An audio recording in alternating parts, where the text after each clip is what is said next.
Vamos a dar una breve explicación de lo que correspondería a las revisiones para revisiones geotécnicas para cimentaciones superficiales. En este caso vamos a indicar rápidamente cuatro objetivos, que son los antecedentes, ejemplos de lo que serían algunas cimentaciones superficiales, definir lo que es la capacidad de carga y vamos a hablar del criterio que es comúnmente usado para las revisiones geotécnicas en cuanto a capacidad de carga, que es el criterio de Tersay. Bien, una de las definiciones básicas de lo que sería una cimentación, pues es que es la parte de la estructura que transmite la carga de esta misma hacia lo que es el suelo. Básicamente eso es lo que nos han explicado, nos han enseñado anteriormente, pero un complemento de lo que correspondería a dicha definición es que la cimentación debe de cumplir con dos, por el momento, nada más vamos a comentarlos, dos criterios de estabilidad. Uno que es que el suelo no presenta ruptura física y eso tiene que ver con una revisión por capacidad de carga. Y el segundo es, y la segunda es la que correspondería con el cálculo de asentamientos, que en este caso ya vimos cálculo de asentamientos anteriormente. Por lo tanto, ahorita vamos a enfocarnos nada más en lo que correspondería a la capacidad de carga. Y bueno, pues también hay que establecer que hay dos tipos de cimentaciones de manera bastante general, eh, las cuales son las que indicamos como superficiales y las profundas. No voy a abundar tanto en el tema porque ya sabemos que las superficiales pues, pueden englobarse lo que son las zapatas, losas y cajones. Y en cuanto a una conexión de cimentación profunda, pues tendríamos lo que son las pilas y los pilotes. Bien, aquí tenemos un ejemplo de lo que correspondería a una zapata. En este caso, las zapatas pues, pueden ser eh, construidas con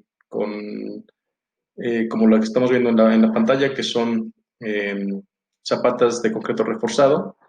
Dense cuenta que pues, la zapata se conforma por una, en este caso son zapatas aisladas, se conforma por una base de concreto reforzado también, y pues en algunos casos fundado o directamente la columna que se desplanta sobre la base. Pudiendo ser una zapata aislada de columna central o pues de lindero, ¿no? Como se presenta en la imagen derecha. En este caso estoy indicando que pues todas las cimentaciones, aquí lo estoy indicando con una flecha, pues como si fuera una carga. Entonces, esa carga que estamos generándole a la zapata, pues tiene que considerar que debe de soportar cargas muertas, cargas vivas y también su condición de cargas accidentales que pueden ser pues generadas por sismos, vientos, eh, oleaje, etcétera. Aquí tenemos el ejemplo de otra cimentación superficial, pues que sería una losa de cimentación.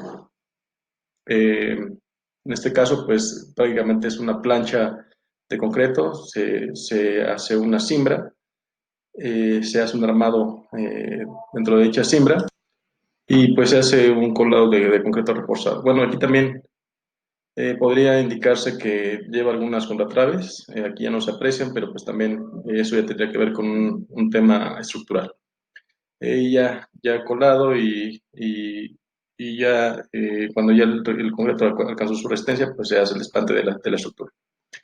Otro tipo de estructura que podría englobarse entre lo que es las estructuras o las cimentaciones superficiales, pues pueden ser los cajones o como en este caso se aprecia, pues alguna cisterna, las cuales se conforman por una losa de fondo, muros perimetrales y pues su losa tapa. En este caso es también se incluirían dentro de lo que son las cimentaciones superficiales y que corresponderían a las revisiones que vamos a ver en este capítulo. Bien, vamos a tener que definir ahora qué es la capacidad de carga y cómo la vamos a ir estudiando. En este caso vamos a definirla como una presión o esfuerzo máximo que se le puede generar al suelo, esto en la base de la cimentación, eh, y hay que establecer que esa presión o ese esfuerzo no conlleve a la ruptura física del mismo. ¿Ok? En este caso vamos a indicar que esa revisión por capacidad de carga también se le denomina como una revisión del estado ante el estado límite de falla. Eh, pues las teorías que ocupamos normalmente para este cálculo, para esta característica que vamos a determinar del suelo, se conocen como de estado límite, es decir, nosotros calculamos cuál es la capacidad de carga última o con cuál establecemos que el suelo va a tener una ruptura física y nosotros vamos a castigar ese valor mediante un factor de seguridad y vamos a calcular lo que se conoce como una capacidad de carga admisible. ¿Ok? Aquí lo estoy indicando en la lámina, aquí en la diapositiva. Es importante establecer que esos esfuerzos o presiones los vamos a definir con una nomenclatura que va a ser una Q minúscula. ¿Ok? Entonces, si estamos hablando de presión-esfuerzo, es una Q minúscula.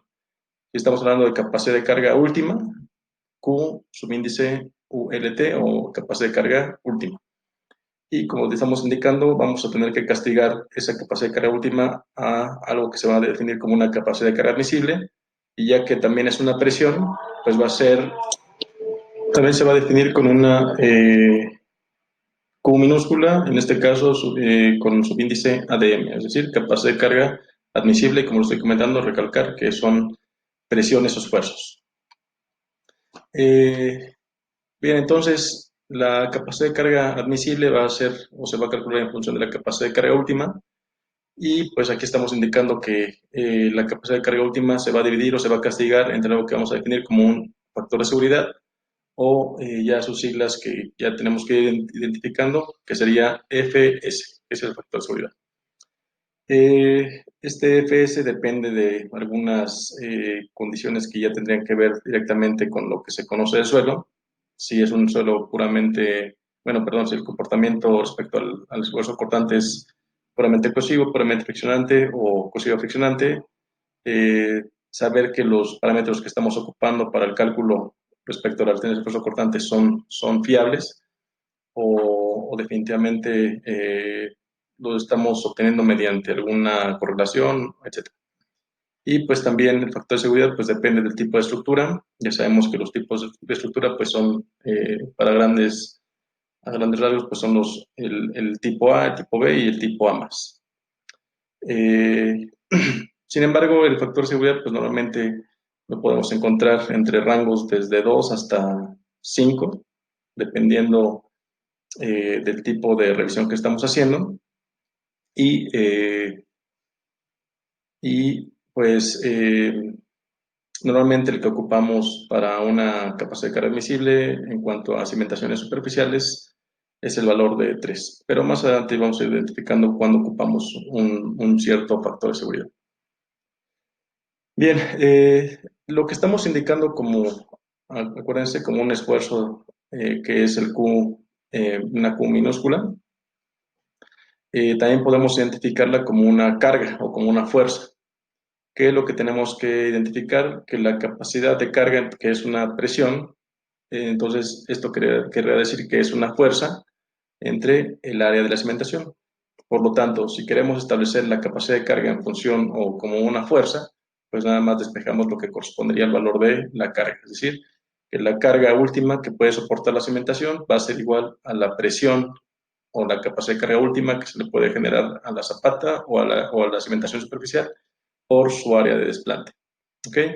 Y este mismo criterio, esto que estamos indicando aquí, aplica o es exactamente igual acá. La capacidad de carga admisible, o en este caso la carga admisible, es la capacidad de carga admisible por el área de desplante de la cimentación.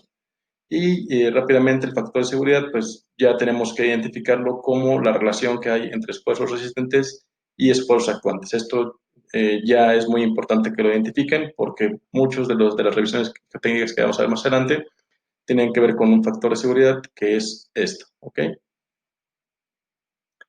Bien, vamos a comentar rápidamente entonces lo que sería el primer criterio para el cálculo de capacidad de carga.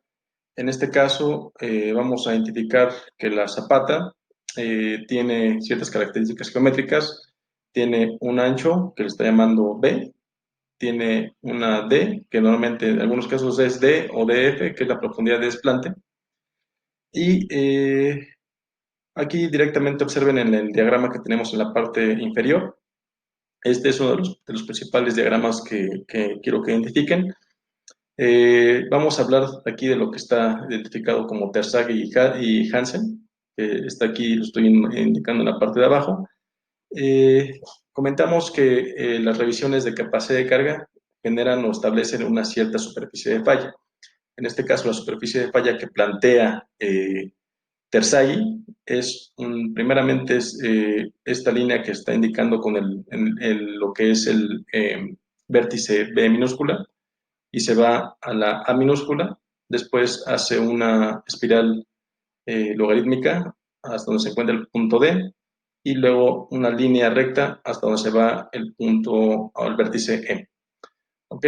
Entonces, Terzaghi plantea tres áreas o tres zonas para lo que es la superficie de falla. La primera es esta que tiene forma exactamente triangular. La segunda, esta que está indicada entre los vértices C, A y D. Y la última o tercer superficie o zona, que es el vértice C, D y E. Y él establece que hay tres zonas. La primera es la que se conoce como cuña de indentación, que es el triángulo que tenemos aquí abajo directamente, lo que aquí estaría la zapata. En este caso, el comportamiento cuando empezamos a generar la carga en la zapata es que esta zona 1 trata de penetrar como si fuera o algo similar a una punta de flecha. Y pues el criterio es que o se establece que esta zona todavía forma parte de lo que sería la cimentación porque se desplaza de tal forma que a medida que va bajando la zapata, pues esta sí, igual sigue bajando de manera vertical. Esta zona 1 empuja a la zona 2. La zona 2 la vamos a definir como una zona de deformación plástica radial. La 1 empuja a la 2 y a su vez la zona 2 empuja a la 3, donde la 3 o la zona 3 se conoce como una zona de deformación plástica lineal. Radiala tiene que ver con lo que es la espiral logarítmica que forma aquí. Y lineal tendría que ver con lo que es la línea que se forma entre el vértice D y el vértice E. Ok, más adelante vamos a hablar de una segunda teoría que correspondería a la de Meyerhoff, que es una también bastante ocupada en el medio, pero ahorita nada más vamos a hacer referencia a lo que es la ecuación de Terzaghi. Bien, entonces dense cuenta que Terzaghi establece que su superficie de falla abarca desde lo que es el vértice que dijimos B, A, D y E. Y es muy importante que identifiquen eso, o sea, dense cuenta que la superficie no llega hasta lo que es la superficie del suelo, que sería este nivel donde se encuentra el punto, por ejemplo, el punto F. La superficie de falla de Terzaghi solamente se delimita hasta dicha profundidad que corresponde con lo que es la base de la zapata. Es decir, si lo ven aquí en la imagen de la que está arriba, no toma en cuenta la superficie o la parte de la superficie que llegaría hasta la superficie de falla que llega hasta la superficie del suelo, que es en este caso el punto D. ¿Ok? A diferencia de Meyerhoff, Meyerhoff establece que su superficie es muy similar a Terzaghi, pero esta sí llega hasta lo que es la superficie del suelo. Teniendo en cuenta estas condiciones, pues aquí establecemos que a nivel de desplante de la cimentación se va a generar una sobrecarga que vamos a llamar Q, aquí bueno, está indicando como Q testado, que es igual al peso volumétrico del suelo por la profundidad de desplante de la cimentación. Y rápidamente pasamos a la ecuación que vamos a ocupar para calcular de acuerdo al criterio de Terzaghi, donde dice que la capacidad de carga última es igual a CNC, SC más QNQ. Aquí hay que identificar que es potestado, más 0.5 de gamma por B N gamma S gamma. ¿Ok? En el siguiente video vamos a establecer la general. Aquí en la general nada más no se considerarían lo que son los factores que está llamando S, C y S gamma. Y vamos a identificar cuándo se ocupan unos y cuándo se ocupan otros. Aquí tenemos las ecuaciones exactas para calcular NC, NQ y N gamma. Y una simplificación que podemos hacernos es que si ya conocemos el ángulo de fricción interna, podemos conocer por tabulaciones cuáles son los valores de NC, NQ y N gamma, que son los valores que vamos a conocer como factores de capacidad de carga y que aplican prácticamente en todas las teorías que ocupamos para cálculo de este valor. Sin embargo, ya dependiendo del autor o del criterio que estemos hablando, cambian estos valores de NC, NQ y NG.